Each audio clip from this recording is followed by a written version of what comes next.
नमस्कार, मैं हूं आपके साथ मयंक। तो देखिए, जैसी खबरें इंटरनेशनल मीडिया में हैं कि ईरान और इजराइल के बीच जल्द ही एक बार फिर जंग हो सकती है। इसी बीच एक बड़ा सवाल पूछा जा रहा है। मैं भी ये सवाल पूछना चाह रहा हूं, मेरे मन में भी ये सवाल आया, मैंने सोचा आपसे आपके सामने रखूं। क्या होगा अगर ईरान ने एक साथ 2000 बैलिस्टिक मिसाइल्स इजराइल पर फायर कर दी? तो ये सवाल सिर्फ मैं नहीं पूछ रहा हूं, ये सवाल इंटरनेशनल मीडिया में भी चर्चा का मुद्दा बना हुआ है कि अगर ईरान ने एक साथ 2000 बैलिस्टिक मिसाइल्स तेल अवीव पे इजराइल पर फायर कर दी तो उसका अंजाम क्या होगा। देखिए, न्यूयॉर्क टाइम्स में खबर छपी, आपने पढ़ी होगी या आपको जानकारी होगी, वीडियोस में आपने देखा होगा।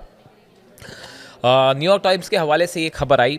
इसमें कहा गया, in a preparation for the next war Tehran has greatly increase its missile production, working round the clock in hope of being able to fire 2000 at once to overwhelm Israeli defence, not 500 over 12 days. Ali Vaez हैं, ये Iran के project director हैं at the International Crisis group.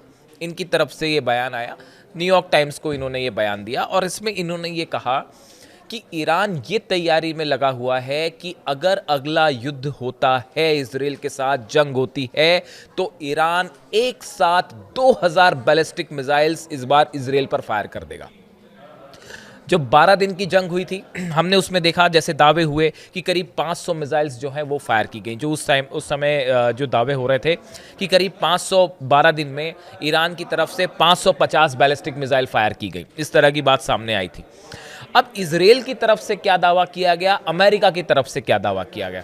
Israel और America ने यह कहा कि करीब 550 बैलिस्टिक मिसाइल ईरान ने 12 दिन में फायर करी, जिसमें से हमने 85 से 90% मिसाइल रोक दी। यानी आप अगर हिसाब लगाए तो मोटा मोटा करीब 48 मिसाइलें, ये दावा था इजराइल का कि ईरान ने 12 दिन में 550 मिसाइल फायर की, उसमें से सिर्फ 48 मिसाइल हैं वो इजराइल पर गिरी। ये इजराइल का दावा था, ये अमेरिका का दावा था। लेकिन आप सोचिए, जो तबाही की तस्वीरें इजराइल से आई, तेल अवीव से, हाइफा से, अशदोद से, इतनी बड़ी तबाही अगर सिर्फ 48 मिसाइल से हो सकती है, आप खुद सोचिए। अगर मान लेते हैं हम, चलो मान लेते हैं हम कि इजराइल और अमेरिका का दावा सच है कि जो है वो 550 मिसाइल्स फायर हुई 12 दिन के दौरान, जिसमें जो है सिर्फ 48 मिसाइल गिरी। यानी क्या इजराइल और अमेरिका ये कहना चाहते हैं कि जो इजराइल में भयंकर तबाही की तस्वीरें सामने आई, ये सिर्फ 48 मिसाइल से हो गई? अब आप खुद सोचिए, अगर 48 मिसाइल से इजराइल में इतनी तबाही मच सकती है, तो न्यूयॉर्क टाइम्स की अगर ये खबर सच साबित हो जाती है, जैसा कि अली वैज कह रहे हैं, जो प्रोजेक्ट डायरेक्टर हैं इंटरनेशनल क्राइसिस ग्रुप के ईरान के, अगर ये कह रहे हैं कि ईरान का अगली रणनीति है, ये कोशिश है कि अगर जंग होती है एक साथ 2000 मिसाइल फायर कर दी जाए, इस सूरत हाल में क्या होगा? अगर मान लीजिए वाकई ऐसा होता है कि ईरान की तरफ से जो है एक साथ एट ए गो 2000 मिसाइल फायर कर दी गई, तो इजराइल का डिफेंस सिस्टम का क्या हाल होगा? देखिए, पिछली बार जब जंग हुई 12 दिन की, इसमें ईरान की तरफ से जो स्ट्रैटेजी अपनाई गई थी वो ये थी कि ईरान की तरफ से करीब 2300 किलोमीटर का डिस्टेंस है तेल अवीव से तेहरान का। ईरान की तरफ से पहले कई सारे ड्रोन्स फायर किए जाते थे और उसके पीछे एक साथ कई सारी मिसाइल्स छोड़ दी जाती थी। 50 मिसाइल फायर कर दी आपने, जो है 50 ड्रोन फायर किए, पीछे 50 जो है बैलिस्टिक मिसाइल्स फायर कर दी। इसका नतीजा ये हो रहा था कि जो 4 लेयर डिफेंस सिस्टम था इजराइल का, वो इसको रोकने में नाकाम हो रहा था, वो इसमें उलझ जा रहा था। चाहे डेविड स्लिंग हो, चाहे थार्ड हो, चाहे आयरन डोम हो, चाहे पेट्रियट हो, ये सब के सब सिस्टम एक साथ जब मिसाइल्स फायर होती हैं तो उनको रोकने में नाकाम साबित हो रहे थे और इसी का नतीजा था वो जो मिसाइल गिरने की तस्वीरें आ रही थी। देखिए, ये वर्ल्ड क्लास डिफेंस सिस्टम है, इसमें दो मत नहीं है। थार्ड अमेरिका की तरफ से दिया हुआ है, पेट्रियट है, आयरन डोम है, डेविड स्लिंग है, एरो है, 5 लेयर, इनफैक्ट 5 लेयर की डिफेंस सिस्टम जो है वो ईरान ने भेज दी।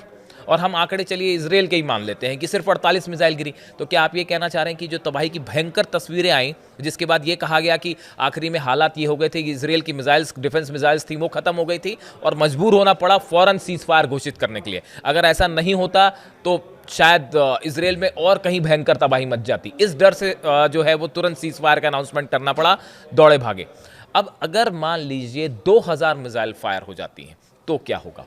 उस हालात में क्या ये जो डिफेंस सिस्टम है उसका क्या हाल होगा? क्या वो उसे रोक पाएगा? बड़े सारे एक्सपर्ट इस बात को लेकर कह रहे हैं कि ये एक बड़ी चुनौती खड़ी हो गई है इजराइल के सामने। देखिए, ये जो दावे हो रहे हैं, ये दावे क्यों हो रहे हैं कि फिर से जंग हो सकती है? इसकी बड़ी वजह क्या है? इसकी बड़ी वजह है ईरान का न्यूक्लियर एनरिचमेंट प्रोग्राम, जो कि बिल्कुल साफ कह दिया गया है। अली खामेनी साहब की तरफ से भी कह दिया गया है, ईरान की तरफ से भी कह दिया गया है कि अमेरिका से कोई बातचीत नहीं हो रही है और दबाव में कतई कोई बातचीत नहीं होगी। हम अपना मिसाइल प्रोग्राम किसी कीमत पर नहीं रोकेंगे। एनरिचमेंट जो है वो भी जारी रहेगा, उसे नहीं रोका जाएगा। और अब तो खबरें इस तरह से भी हैं कि पिकेक्स माउंटेन जो है वहाँ पे शिफ्ट हो गया है, पूरा न्यूक्लियर प्रोग्राम जो है वो अंडरग्राउंड चल रहा है, नए ठिकानों पर चल रहा है। फोर्दो, नतांज और इस्फहान तो अलग है, उसको छोड़ दीजिए। तो इन सूरत में ये मानना है इजराइल का कि ईरान का अगर न्यूक्लियर एनरिचमेंट जारी रहता है, जैसे आईएईए के चीफ का दावा है कि जो है वो बहुत जल्दी ईरान जो है वो न्यूक्लियर बॉम्ब बना सकता है। 60% एनरिच यूरेनियम है, जिसको बढ़ा के 90% करना कोई बड़ी बात नहीं है। और इस सूरत हाल में 11 से 12 एटम बम फ़ौरन बना सकता है ईरान। इस हालात में अगर ये मिसाइल जो डिफेंस, असल में देखिए हुआ क्या हुआ, ये कि जो 12 दिन की जंग हुई, इस जंग में ना तो ईरान का न्यूक्लियर प्रोग्राम तबाह हुआ, ये दावा डोनाल्ड ट्रंप भले करें, लेकिन अब तमाम अमेरिका की ही एजेंसियां जो है, न्यूज़पेपर्स, मीडिया जो है वो ये सवाल खड़े कर रहा है कि क्या वाकई ऐसा है। और बड़ी सारी रिपोर्ट्स ये कह रही हैं कि वो तो एनरिचमेंट, जो यूरेनियम, एनरिच यूरेनियम था, वहाँ से पहले ही हट चुका था। सेंट्रीफ्यूजेस भी वहाँ से हटा लिए गए थे। ये भी बड़े दावे होने लग गए हैं कि नतांज, फोर्दो और इस्फहान में हमले के पहले ही जो सेंट्रीफ्यूजेस होते हैं, यानी कि अगर आप सरल शब्दों में समझें तो वो मशीन होती है जिसका इस्तेमाल यूरेनियम एनरिचमेंट में किया जाता है, जो तेज़ी से घूमती हैं, यूरेनियम को प्यूरिफाई करती हैं।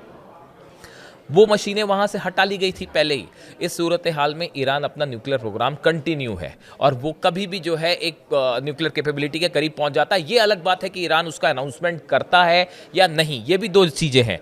बड़े सारे एक्सपर्ट्स ये भी दावा कर रहे हैं कि हो सकता है ईरान के पास ऑलरेडी न्यूक्लियर कैपेबिलिटी आ गई हो, लेकिन वो उसका अनाउंसमेंट ना करे, वरना इसका रिएक्शन हो सकता है कि सैंक्शंस ऑलरेडी लगे हुए हैं, हालात और सैंक्शंस के लिहाज से खराब हो सकते हैं, इसलिए ईरान उसका अनाउंसमेंट ही ना करे। लेकिन दोनों ही सूरत हाल में अगर न्यूक्लियर वेपन ईरान के पास आ जाता है तो ये बहुत बड़ा डिटरेंस होगा, बहुत बड़ा झटका होगा अमेरिका और इजराइल के लिए।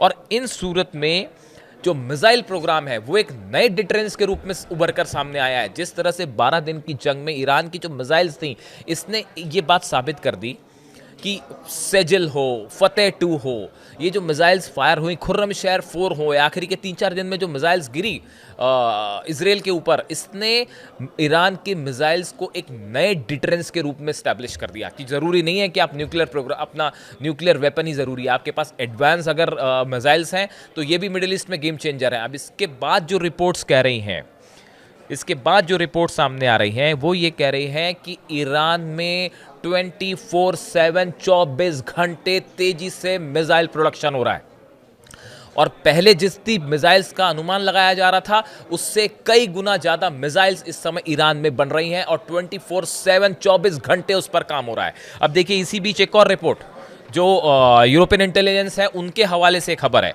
खबर क्या है एग्जैक्टली मैं आपको बताऊं। यूरोपियन इंटेलिजेंस सोर्सेस से several shipments of sodium perchlorate, the main processor in the production of solid propellant that powers Iran's mid range conventional missiles have arrived from China to the Iran port of Bandar Abbas.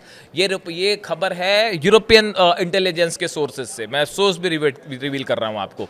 इनका ये कहना है कि 2 बड़े shipments इस 12 दिन की जंग के बाद ईरान के बंदर अब्बास पोर्ट पर पहुंच चुके हैं, जो कि जो सामान आया चाइना से सामान लाया गया और इसका इस्तेमाल सोडियम परक्लोरेट, इसका इस्तेमाल अपनी बैलिस्टिक मिसाइल्स बनाने में ईरान कर रहा है और ये शिप के जरिए बंदर अब्बास पोर्ट पे आए हैं और बड़ी मात्रा में आए हैं। बताया ये भी जाता है कि इजराइल ने इसको लेकर चाइना से बात भी की कि आप ये सामान क्यों भेज रहे हैं।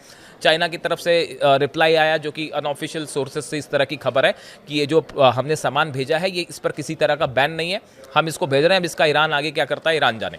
तो इस हालात में देखिए, चाइना के साथ एक बड़ा कोऑपरेशन शुरू है ईरान का और रूस के साथ भी है, आप ही जान रहे हैं। According to multimedia reports, China is also supplying its advanced HQ-9 air defense system to Iran, and Russia is providing Tehran with MiG MiG-29 fighter jets and Sukhoi 35 as well. देखिए खबर ये भी है कि रूस ने MiG-29 जेट्स तो दे दिए हैं ईरान को, तो ऑलरेडी पहुंच चुके हैं। सुखोई 35 को लेकर भी खबर है कि हाल ही में जो कार्गो प्लेन पहुंचा था उससे कुछ संख्या में जो है सुखोई 35 जेट्स के पार्ट्स पहुंच गए हैं, जो कि असेंबल होकर ईरान के लिए काम करने शुरू कर देंगे। अब इन हालात में जो अब ये बात भी निकल के सामने आ रही है कि जो चाइना का HQ-9 एयर डिफेंस सिस्टम है वो ऑलरेडी ईरान पहुंच चुका है और वो डिप्लॉय भी हो चुका है जितने न्यूक्लियर सेंटर्स है उसके आसपास, बॉर्डर्स के आसपास। ये एक बड़ा कोऑपरेशन, मिलिट्री कोऑपरेशन चाइना के साथ दिखाई दे रहा है 12 दिन की जंग के बाद। यानी आप देखिए 12 डे वॉर से ईरान को नुकसान होने की बजाय ईरान की आर्मी, एयरफोर्स पहले के मुकाबले और मजबूत हो गई है। ईरान के पास नई फाइटर जेट्स हैं जिसमें MiG-29 पहुंच चुके हैं, सुखोई 35 कुछ पहुंच गए हैं, कुछ पहुंचने के दावे हो रहे हैं। साथ ही HQ-9 जो एयर डिफेंस सिस्टम है चाइना का, जो पहले नहीं था, हमने देखा जो F-35 जेट्स हमला कर रहे थे तेहरान पर और आसपास के इलाकों पर, उसकी एक बड़ी वजह थी कि ईरान का डिफेंस सिस्टम सक्षम नहीं था। लेकिन उसके बाद जो है अब ईरान की तरफ से HQ-9 एयर डिफेंस सिस्टम जो है वो मंगवा लिया गया है और उसे डिप्लॉय भी कर दिया गया। यानी आप देखें 12 दिन की जंग के पहले और बाद के ईरान में अब जमीन आसमान का अंतर है, जो इजराइल और अमेरिका के बीच के लिए एक बड़ी चुनौती होगा। और ये जो 2000 मिसाइल्स वाली बात है, अब इसका अनुमान लगाया जा रहा है, इसका आकलन किया जा रहा है कि अगर एक साथ 2000 बैलिस्टिक मिसाइल्स फायर हो गई जो पहले के मुकाबले और एडवांस मिसाइल्स होंगी, क्या इजराइल उसे रोक पाएगा? क्या इसके बाद आप सोचिए कि इजराइल में कितनी तबाही हो सकती है। ये एक बड़ी चिंता का विषय है। और देखिए जैसे दावे हो रहे हैं कि it's just the matter of time, कहा जा रहा है कि ईरान और इजराइल के बीच में अगली जंग कभी भी हो सकती है। It's just a matter of time. देखते हैं इस बारे में आगे क्या होता है और इससे जुड़ी जो भी जानकारी होगी आप तक पहुंचाएंगे। कमेंट करिए, अपनी राय दीजिए। Thank you so much.